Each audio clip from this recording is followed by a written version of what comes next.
À cheval sur 3 départements, les Cévennes vont nous être racontées par Claude Anselme. Enfant du pays, c'est par l'extrait d'une poésie d'André Chanson qu'il a tenu à nous présenter ces Cévennes gardoises.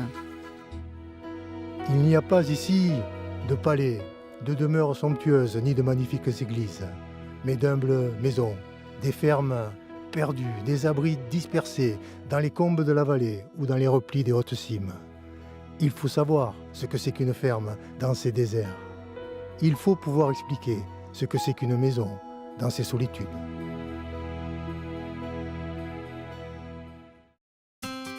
Les Cévennes se visitent à pied.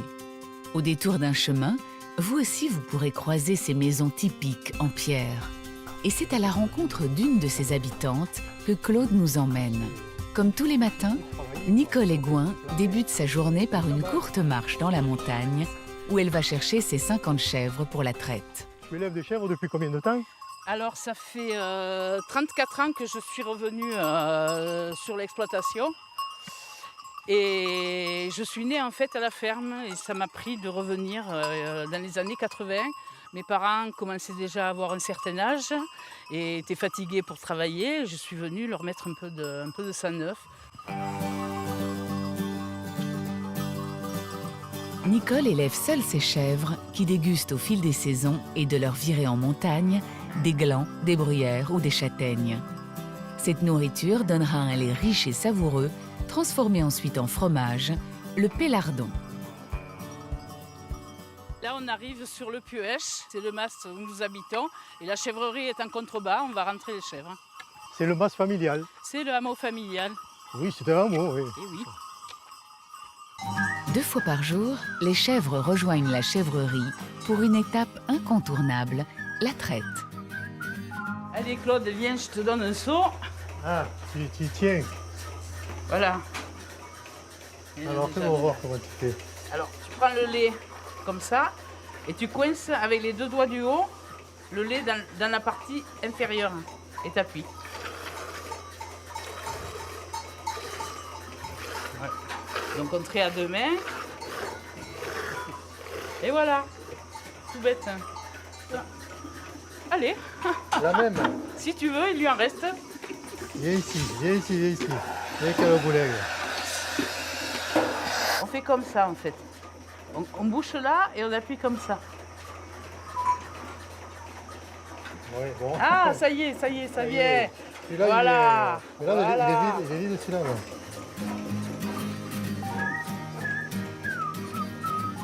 Les chèvres de Nicole produisent 150 litres de lait par jour. Un lait recueilli puis travaillé dans ce laboratoire. C'est ici que sont fabriqués. Voilà, c'est Les ici pélardons. que se passe la fabrication du pélardon.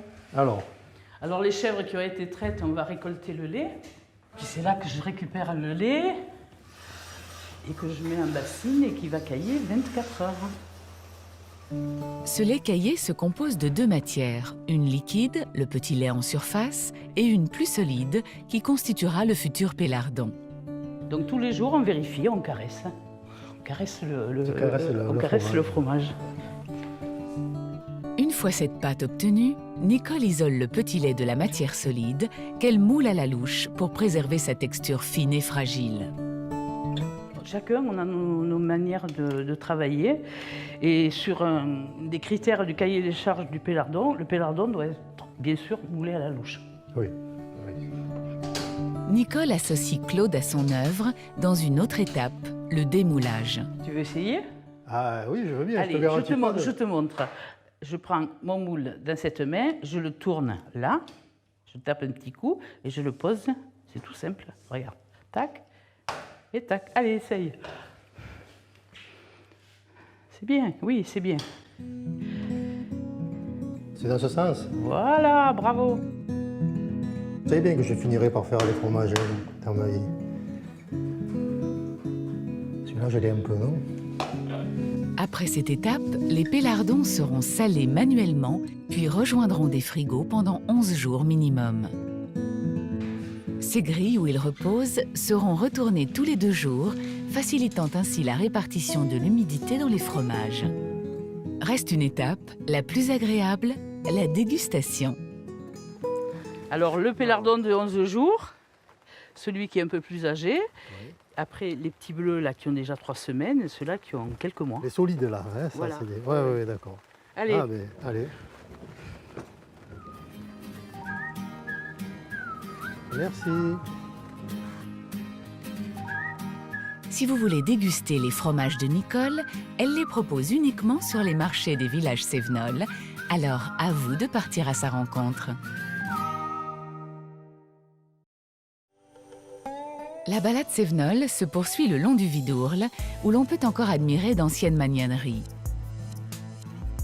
Ces bâtiments, reconvertis aujourd'hui en maisons d'habitation, furent autrefois le lieu d'élevage des vers à soie. Aujourd'hui disparu, l'élevage du ver à soie constitue encore un souvenir vivace dans la région. Pour mieux comprendre comment se développent ces animaux, Claude se rend à Saint-Hippolyte-du-Fort. Là, il retrouve Muriel Berthaud, la directrice du musée du ver à soie, en pleine cueillette de feuilles de mûrier, l'aliment préféré de ces vers. Bonjour Muriel, là je sais ce que tu fais. Bonjour Claude. Tu penses à tes petits vers à soie là. Eh oui. En ce moment c'est la période où ça mange. Oui. Là, il vient de sortir de la 4e mue. Et donc, il mange énormément. Je veux bien que tu m'aides. Ouais, je vais t'en ramasser quelques-unes. Ah oui. Bon, allez, j'en ai assez là. On va le mettre dans le sac. C'est bon? Ouais. Allez. La cueillette terminée, Muriel et Claude se dirigent vers le musée pour enfin voir ces fameux vers à soie. Au début de leur vie, ils sont microscopiques, mais ne vont pas le rester longtemps, la faute à un insatiable appétit. La vie de cet animal dure 5 semaines, période où il change 4 fois de peau. À l'échelle humaine, ce changement le fait passer du poids d'un nourrisson à celui de 5 éléphants adultes. Et voilà les plus gros. Ah oui, alors ceux-là ils ont bien grossi. Maintenant qu'ils ont cette taille-là, qu'est-ce qui se passe? Eh bien, viens voir. On leur met de la bruyère. Ils vont grimper et ils vont fabriquer leur cocon dans la bruyère. Le ver à soie se transforme en papillon, pour cette espèce, le bombix du mûrier. Mais avant cela, il crée son cocon, constitué de milliers de fils de soie. C'est là que l'homme intervient de manière radicale. Et voilà le cocon. 1500 mètres de fil. Et évidemment, pour qu'on ait ce fil, il a fallu étouffer le cocon. Et oui, parce que sinon il sort par là. Le papillon sort par là, il abîme le cocon. Il fait le trou. Hein, le papillon, pour sortir, va faire un trou. Et malheureusement, celui-là, on ne va pas pouvoir le dévider. Aujourd'hui, les élevages de vers à soie se concentrent en Asie. Cette espèce, complètement domestiquée, n'existe plus à l'état sauvage. Alors si vous souhaitez les découvrir, n'hésitez pas à franchir la porte de ce musée. En quittant Saint-Hippolyte, Claude nous emmène à la découverte de l'une des plus belles parties de notre voyage, la porte des Cévennes. Pour cela, il se rend à Anduze, une ville où démarre le train des Cévennes. D'abord train de marchandises, son déclin coïncide avec celui des industries cévenoles, comme l'élevage du ver à soie. En 1971, la ligne est fermée pour rouvrir 15 ans plus tard, en proposant de n'être utilisée que pour le tourisme. Aujourd'hui, c'est un succès. La reconversion est réussie. Claude embarque à la gare d'Anduze, mais juste avant le départ, il en profite pour rencontrer David, le chauffeur. Bon, je monte avec toi. Ça monte, Claude, ouais. Viens un peu au chaud. Et vous êtes combien là à travailler là, sur les Alors, machines? on est deux. Il y a un chauffeur et un mécanicien. D'accord. Donc le chauffeur, faut pas se tromper, c'est pas celui qui conduit. C'est celui qui chauffe la machine. Ah, c'est celui qui Il s'occupe du feu et de l'eau. D'accord. Et le mécanicien conduit. Il a la conduite de la machine et les manettes de frein. D'accord. Voilà, c'est lui qui va gérer la conduite et le frein. Je D'accord. vais te faire voir les entrailles, le foyer. Ouais, le Donc cœur c'est de la partie feu. Donc c'est là où on met le charbon. On met le charbon. Comme tu peux le voir, hein, c'est chaud. Oui, ça va. Hein, on ne charge pas n'importe comment. On ne met pas du charbon pour mettre du charbon. d'accord. Ça ne sert à rien d'en avoir une tonne à droite et rien. Il faut que toute la grille soit uniforme, il y a un peu uniforme sur le plan de grille, en gros. Et parce que s'il y a un trou comme ça où il n'y a pas de charbon, qu'il n'y a pas de feu, ça fait une arrivée d'air frais et la machine ne gaze pas. Départ imminent pour Saint-Jean-du-Gard. Le long du trajet, vous pourrez, comme Claude, admirer le Gardon et la végétation de ses berges, où se mêlent chênes verts, châtaigniers et d'immenses prairies de graminées. En En chemin, vous devrez absolument vous arrêter pour découvrir une curiosité locale, rare sous nos latitudes, une forêt de bambous. On doit leur présence ici à un riche botaniste passionné d'essences exotiques, Eugène Mazel. Les premières plantations remontent à 1856. Pour en parler, Claude est accompagné de la propriétaire des lieux, Muriel Nègre. Les bambous qu'on trouve en ce moment-là sont les bambous qui ont été plantés à l'origine. Oui, ça a été. Monsieur Mazel. C'est Eugène Mazel. Ah. À l'origine, il a planté une trentaine de variétés de bambous qui après se sont installées sur le lieu. À l'heure actuelle, nous avons dépassé la trentaine de variétés. Nous avons 200 variétés de bambous ici. C'est ce qui en fait aussi un site remarquable et remarqué. Ah ben oui, ben oui. Bordés par des rangées de séquoias américains, ces bambous des Cévennes se sont parfaitement adaptés au climat local. As-tu une idée de la croissance du bambou? Ah non, pas du tout, pas la moindre. Quand il fait beau et chaud, le bambou peut pousser de 20 cm à 1 mètre par jour. Ah oui. C'est assez Ah oui, c'est colossal, assez voilà. Et pour montrer l'usage que les hommes font du bambou, à quelques mètres de l'allée principale, un village laotien. Reproduction à l'identique de l'habitat traditionnel, le bambou est une plante souple qui s'adapte aussi à l'architecture. Pour finir la visite, Claude et Muriel traversent un jardin japonais.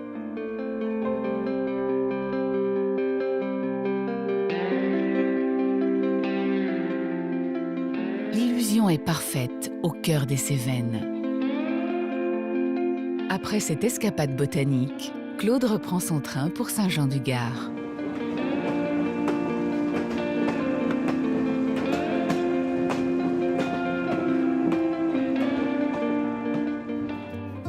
Une fois arrivé, il retrouve Magali Castelli, une guide de montagne. Ensemble, ils rejoignent 2 amis de Magali pour la dernière étape de notre séjour gardois, une randonnée sur les sentiers vagabonds des Cévennes. Bonjour. Claude, je te présente 2 amis qui vont Enchanté. découvrir les Cévennes avec nous aujourd'hui. Et si comme eux vous aimez grimper, l'espèce d'arbre dont vous allez à coup sûr croiser les feuilles et les bogues est sans conteste le châtaignier. Cet arbre pousse sur les sols schisteux et acides qui favorisent son développement. Le châtaignier, on le sait, ça a permis aux Cévenols de vivre ici. Le fameux arbre à pain. Exactement. Pourquoi on dit l'arbre à pain? Parce que le châtaignier, il a nourri pendant des siècles et des siècles les Cévenols. On en mangeait au petit déjeuner, on en mangeait à midi, on en mangeait le soir. C'était le plat de base. Comme par exemple le célèbre bajana, la soupe de châtaigne. La soupe de châtaignier. Eh oui.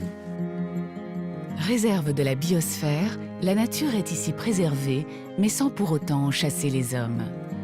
Au détour d'un chemin, un mas typique, condensé d'histoires cévenoles. Tu vois, au 3e étage, on a rajouté un étage et ça, tu sais pourquoi c'était? Je m'en doute. C'était pour créer un espace pour élever et éduquer le ver à soie. Donc les fameuses magnaneries. On voit aussi derrière le mas des bancelles. Justement, là, c'était aussi pour casser la pente, retenir l'eau et pouvoir cultiver. Et il y a même le cyprès. Le cyprès. Est-ce que tu sais pourquoi il y a un cyprès ici? Ça devait être au début une maison protestante.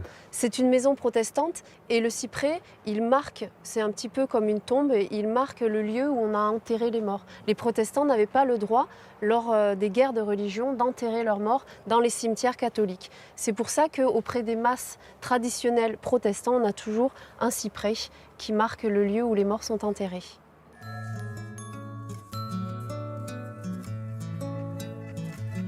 Après quelques heures de marche à travers les sous-bois, nos randonneurs arrivent au pied du Gardon.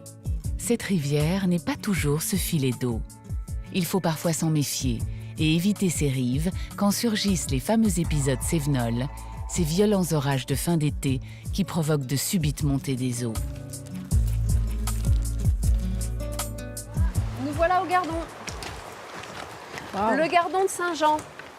Alors dans le Gardon de Saint-Jean, on a tout un tas d'espèces animales qui vivent, de l'insecte, du crustacé, des batraciens, des reptiles. Et puis aussi, tiens, regardez, on a des mammifères. Là. Qu'est-ce que c'est? À votre avis, qui est-ce qui a rongé ce bâton? Un rongeur? Un rongeur, c'est le castor. En fait, le castor, lui, il a recolonisé les Gardons naturellement. Il faut savoir qu'au XXe siècle, le castor, il a quasiment disparu de France, sauf dans le Gard, en Camargue. Et à partir du moment où il a commencé à être protégé, dans les années 1905, il a remonté les Gardons et il est revenu jusqu'ici.